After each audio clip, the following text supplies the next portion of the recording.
back to my channel. So today I'm going to be talking to you about my Time Capsule makeup. Now, my makeup is kind of an on-the-go makeup collection. I went through it pretty recently because I realised I was kind of buying a load of stuff that I just sort of didn't really need and I never used. What I've tried to do with my collection, which is behind me here in my IKEA Alex drawers, is scale it down and just have a key group of makeup items that I use all of the time, and then a few other bits that I can kind of bolt on to make sure that it's versatile enough for spring, summer, autumn, winter and nights out and things like that. So first up, I'm going to talk about base. Now, I actually don't use a primer. Shock horror. I know I probably should, I have done in the past, but at the moment especially I don't really feel like I need one too much because the weather isn't too warm. My base is pretty much just foundation, and I always reach for my Estee Lauder Double Wear Light. I know I have gone on about this a lot in most of my videos. This foundation is definitely my staple, my everyday, and it's really buildable, and I think that's kind of why I like it as an everyday kind of time capsule makeup item. You can make it heavier for a night out, you can have it really light for in the day, and that's the kind of foundation that I feel that you go back to time and time again. Next up, moving on to concealers. Now, there's lots of different types of concealers that I've tried. I'm definitely one for the sort of stick cream concealer. I just find that that works best for me. I always go back to Collection. It's just, I don't know what it is about the Lasting Perfection concealer, but I just love it. I love the formulation. I love how cheap it is. These concealers have fantastic coverage as well, so if you do have blemish prone skin, these are going to be fantastic for you. So moving on to powder, I use the Too Faced Primed and Poreless. This stuff is amazing. It's so finely milled and I just find it sets my makeup really well. It lasts all day, maybe requiring the odd touch up if that. I wanted to buy this powder because I'd heard such great things about it. I'd heard that it was really good at setting foundation, and Claire Marshall from Hey Claire was using it, and it just, I don't know, it looked like the kind of powder that would work for me. I've tried the Laura Mercier one. It's alright. I know that a lot of people really enjoy using it. I kind of found that this one was a little bit more finely milled than the Laura Mercier one. I'm going to be running out of this soon though, so I will be going back to that powder, the translucent powder, because I can't really afford to spend more money on this being shipped over, and I don't think Sarah's going to be coming over anytime soon. But yeah, I mean, this has been in my makeup bag for I don't know how long, and I can't really imagine not using it. Next up we have bronzer. Now, as you guys know, I only have really used the L'Oreal Glam Bronze. I didn't used to really use bronzer that often because I didn't really know how to use it. So when I first kind of got into makeup, this was the first one I picked up, and I haven't really looked back since, to be honest with you. I really want to try some Kevyn Aucoin bronzers because I really want to try something a little bit more high-end, but at the moment this one does the trick for me. It works well. It really works well with my skin tone. As you can see, I have hip pan, although this has lasted me a good couple of years now. So when it comes to blusher, my favourite at the moment has got to be NARS Deep Throat. Now, I wouldn't say this is necessarily an autumnal blusher, but there's about 4 or 5 that I tend to kind of flit between throughout the year depending on the season and my mood. And this one is one that I always reach for and will always be in my kind of time capsule makeup because it's just a really nice formulation. It's such a subtle pink shade. It has a little bit of shimmer in it, which means, you know, your cheeks are slightly highlighted. And I just find it really easy to work with. It kind of goes well with a lot of makeup looks, whether it's a berry lip like I'm wearing today or a dark eyeshadow look. It just kind of is like a better than your normal cheek colour, if that makes any kind of sense. Moving on to highlighter, the only one really that I've actually fallen in love with is the MAC Soft and Gentle. It's perfect.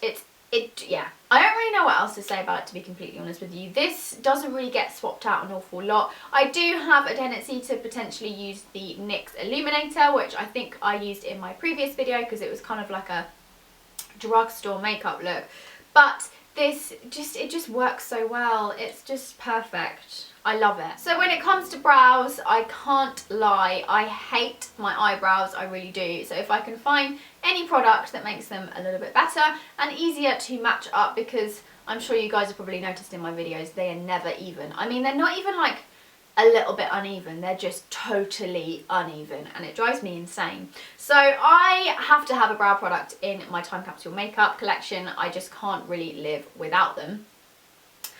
So I use the Makeup Revolution Ultra Brow Arch and Shape pen, and then I use kind of like a sort of setting gel, I would say, or mascara to kind of make sure they're in a vaguely decent shape. And the one that I always go to is the L'Oreal Brow, I think it's called Brow Artist Plumper, but the actual label is completely rubbed off of this one.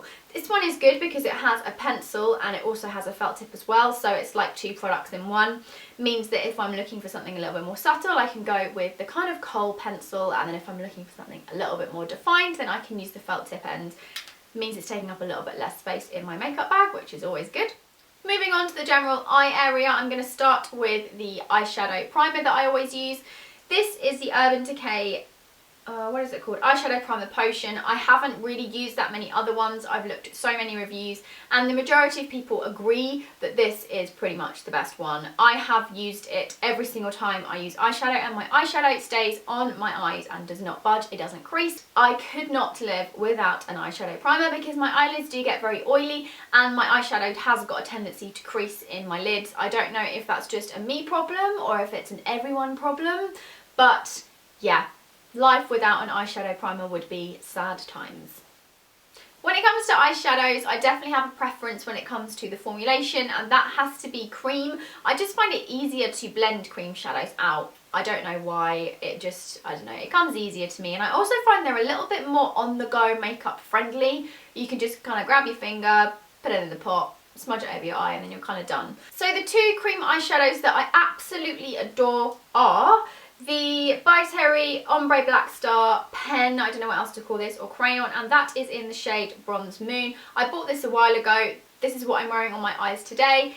It is just a gorgeous deep bronze shade. You kind of pop it quickly on the lid and then mix it out and you're kind of done. You don't even really need to put anything else on top of it. This is definitely one of my go-to cream shadows. And in complete contrast cost-wise, I have Kiko Milano. It's a cream crush lasting colour eyeshadow. It's cream and the shade is number 5. It's very glittery, very glamorous and brilliant on the kind of inner corner. I mean, if I'm looking for more of a glam look, then I will put this all over my lid. And yeah, just so easy to sort of pop in my makeup bag, doesn't take up too much room, and it's just a real quick, easy, simple eyeshadow to apply. I have gone through so many mascaras in my time and I have struggled to find something that I've really fallen in love with. Now, I've used a lot of high-end makeup. Sorry, my beauty blender just fell on the floor then. I was like desperately trying to catch it. No, didn't happen. I have kind of fallen in love with the Maybelline Lash Sensational Mascara over all of the other ones that I have tried. I have tried high-end, and the Dior one that I tried just wasn't, I don't know, I wasn't really too sure about it. I'd really like to try a Clinique one because I think that would be quite good for every day. But I must say, this one is so buildable, and I don't know, I just haven't really felt this passionate about another mascara, if I'm being completely honest with you, and it's just so cheap. I'm really interested to try the waterproof formulation. I don't really tend to go for waterproof mascaras. I am definitely a non-waterproof mascara girl. However, I have learnt that, or I should say I have heard, that they do keep a curl a little bit better. So I'm definitely going to try the waterproof version of this one. So when it comes to eyeshadow palettes, I have a lot. Some would probably say too many, to be completely honest with you, because there's only so many eyeshadow palettes you can have until you end up kind of having the same collection and the same colours but just in different variations. So a lot of my eyeshadow palettes are kind of the same. However, I must say that my absolute favourite and go-to has got to be the Laquer Pro palette. Again, my friend Sarah brought this over to me from America. It just has all the colours that you could possibly need in an eyeshadow palette. I don't really think I would ever want for anything else. And what I love about this is it has a row of mattes and a row of shimmers. Some palettes don't have enough shimmers, some palettes don't have enough matte shades, but this one definitely has a good mix of both. So last but not least, I wanted to have a chat with you about my lipsticks. Now, I tend to reach for 3 different colour areas, and they are berry colours, like the one that I've got on my lips today, the sort of more bright reds, and then nudes, because they kind of fill up pretty much all of my lipstick needs. So first up, my favourite at the moment is the Clinique Chubby Stick, and this is one of their intense ones. and it is in the shade Roomiest Rose. Now, I've been reaching for this a lot recently, and I think I will do going forward, mainly because it's just such a lovely wearable shade, and the actual formulation is great. It's really hydrating, it stays on your lips for quite a long time. Moving on to the more nude shades, I have 3 here. The first one is my all-time favourite lipstick, so if anyone said to me you have to choose favourite lipstick that you could wear every day, all day, firstly, I'd be pretty gutted, but secondly, I would choose this one, and it's shade 640. The label is kind of like slightly rubbed off the bottom there, so I had to really check the number. Yeah, I'm pretty sure it's 640, and the name is Erotique, and it is by L'Oreal. I really love this lipstick. It is just perfect pretty much for most months, most seasons. Another 2 nude kind of lip colours that I've really been enjoying using are by MUA, and they are their MUA Luxe Velvet Lip Lacquer. I have 2 shades, both of which probably look pretty similar in this video. I will try and distinguish between them in a little bit of kind of more of like a close-up sample, kind of cutaway. However, these 2 shades are Tranquility and Halcyon, and they're just fantastic. You know, the kind of formulation is really, really great. It's very matte, and they stay on your lips pretty much all day. I mean, even if I'm eating, I don't really have to touch them up an awful lot, which is pretty amazing, to be completely honest with you. So that's it from me today, guys. I really hope you enjoyed this video. I hope it kind of gave you a few ideas on how to slim down your makeup collection and just kind of focus on the key things that you really use and that you really need. I, as always, would love to know your feedback on my videos. Be sure to comment in the comment section below and subscribe if you haven't done so already to my channel. I am really wanting to ramp up the subscriber count, so I would really appreciate it if you could click subscribe if you haven't already subscribed to my channel. Give this video a thumbs up, and yeah, come back next week and I will have another video for you. Have a lovely rest of your day, guys. See you later. Bye!